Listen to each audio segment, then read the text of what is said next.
La rencontre elle a été prévue pour qu'il se fasse le relais auprès en particulier de la région, qu'on a rencontré à plusieurs reprises. Et cette fois-ci, on aimerait bien avoir la rencontre avec Madame Delga, la présidente de région, pour enfin obtenir des garanties. Alors des garanties, c'est quoi? Les premières garanties, c'est pour l'avenir de nos camarades portuaires, salariés de la CEMOP, qui depuis 2-3 ans se posent des questions sur leur devenir, sur leurs emplois et sur les emplois futurs du port. Pourquoi? Parce qu'aujourd'hui, on a, je pense que vous êtes au courant, un modèle économique qui a été construit à Port-la-Nouvelle assez particulier, où on se retrouve avec un manutentionnaire qui est concessionnaire et en même temps actionnaire du port. Donc on voit bien le conflit d'intérêts et qu'aujourd'hui cet acteur principal qui est Europort est en train de prendre la même mise sur le port et nos camarades se posent la question sur le devenir. Demain matin, ils ont une négociation où, soi-disant, ils auraient des propositions en termes de conditions salariales, organisation de travail et d'emploi.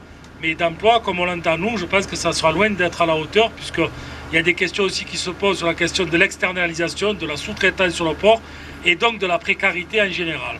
Et cette précarité, elle se pratique aussi en particulier chez Europort, au niveau de la manutention portuaire, puisqu'on sait qu'il y a des conditions de travail dégradées, avec l'utilisation régulière d'ouvriers occasionnels, certes, mais des intérimaires dans des conditions de terreur, puisqu'il y a une pression terrible de la direction d'Europort sur ses salariés. Ces conditions-là créent un contexte où les ports sont déjà impactés.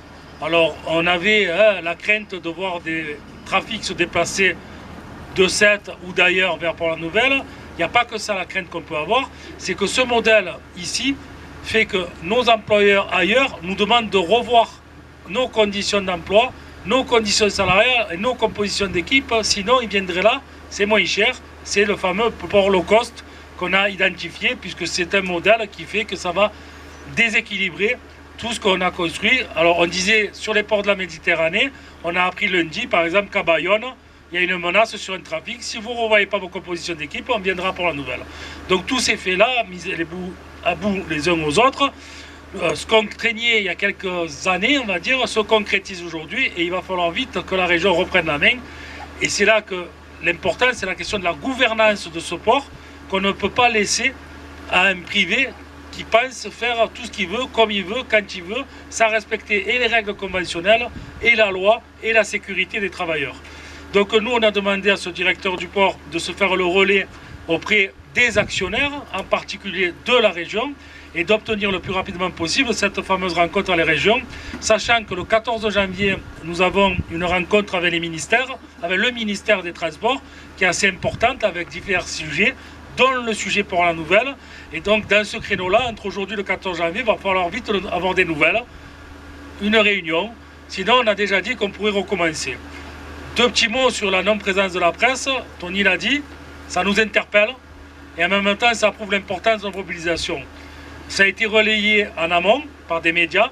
Si aujourd'hui il n'y a pas la presse, c'est que certains ont tout fait pour pas qu'il y ait la presse. C'est pas grave. Nous, on sait ce qu'on a fait. On sait l'importance de ce mouvement aujourd'hui. On remercie bien sûr toutes les délégations et aussi l'UL, l'UD qui ont œuvré à la réussite de cette journée, de cette mobilisation. On a déjà annoncé qu'on pourrait envisager une autre mobilisation. Parce qu'on vous le dit, le problème pour la nouvelle, c'est le problème de tous les ports français aujourd'hui. On ne peut pas laisser un modèle qui va mettre en péril tout notre passé, tous nos accords nationaux, toutes nos pratiques locales, nos accords, etc., etc. Après, qu'est-ce que j'ai oublié? Je ne sais pas.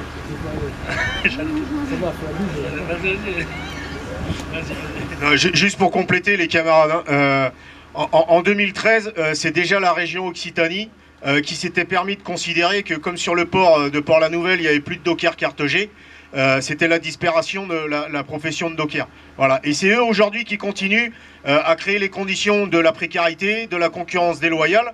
Donc pour nous, c'est absolument inacceptable. Et vous le savez, il a fallu pendant 3 ans négocier avec le gouvernement pour arriver à la loi Boni. La loi Boni qui nous permet aussi de conserver le caractère impératif de la convention collective unifiée, donc c'est pour les ouvriers dockers et y compris pour tous les travailleurs portuaires. Donc c'est pour ça qu'on leur a envoyé un message en leur disant qu'on n'acceptera pas que Port-la-Nouvelle puisse remettre en cause toute la réglementation sociale que l'on a obtenue par la lutte, parce que c'est par la lutte qu'on obtient tous nos acquis depuis une vingtaine d'années, et donc c'est absolument inacceptable. Donc comme l'a dit Serge, on attend un retour de la part de la direction de CEMOP, déjà par la négo de demain, et un retour politique avant notre rencontre au ministère, et on les a prévenus que de toute façon on reviendrait si jamais ils ne nous entendaient pas, parce qu'il est hors de question qu'on laisse cette situation dans l'état où est-ce qu'elle est. Et comme l'avait dit le secrétaire de l'Union locale de Port-la-Nouvelle en parlant de la répression syndicale de Sophie Binet, il est de la même façon hors de question qu'on puisse accepter que nos camarades dans la boîte de Manut Europort ne puissent pas s'organiser. Donc il va falloir là aussi qu'on fasse un gros travail.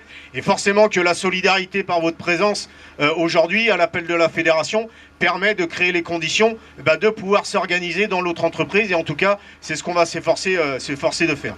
Alors à moins que Serge veuille rajouter quelque chose. Sinon, les camarades, on va toutes et tous vous remercier pour le temps, le déplacement, pour ce que ça peut représenter aussi financièrement. Remercier l'UD pour l'accueil. Et puis, bien évidemment, on vous tiendra informé au niveau de la fédération si jamais il faut qu'on revienne. Mais c'est clair que si on revient, il faudra élever le niveau de la lutte d'un certain niveau. Là, on est venu gentiment, on s'est rassemblés. La prochaine fois, on envisagera d'autres formes d'action. On les a prévenus, ils nous ont entendus. Ils ont tremblé au début. Ce qui compte, c'est qu'ils continuent de trembler à la fin. Donc merci à vous, merci pour vos sacrifices, votre présence, et vive la lutte, vive la CGT, vive la Fédération des ports et docks.